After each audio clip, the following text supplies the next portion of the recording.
আসসালামু আলাইকুম। ভিসা নিউজে আপনাদেরকে স্বাগতম। আলহামদুলিল্লাহ, বাংলাদেশিদের জন্য কুয়েত আবার ভিসা পুরোপুরি চালু করতে যাচ্ছে ইনশাআল্লাহ।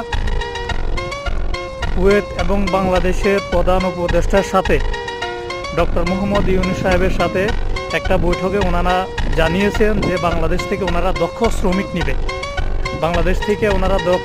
নেবে। তার মধ্যে হতে পারে আপনার ড্রাইভার, হতে পারে আপনার বিভিন্ন সুপার শপের জন্য ক্যাশিয়ার, এরপরে আপনার ডক্টর, নার্স ইত্যাদি ইত্যাদি লোক নেওয়ার সম্ভাবনা আছে। ইনশাআল্লাহ আপনারা প্রস্তুতি নিতে পারেন এবং যোগাযোগ রাখতে পারেন কোথায় কোন কোম্পানির আন্ডারে ভিসা দিচ্ছে বা কোন কোম্পানি ভিসা দিয়ে লোক নিতেছে। যারা যারা আসতে আগ্রহী যোগাযোগ রাখতে পারেন এবং যারা আমাদের চ্যানেলে নতুন, চ্যানেলটা সাবস্ক্রাইব করে রাখবেন। আমরা সবসময় এসব নিউজ দিয়ে থাকি। ধন্যবাদ।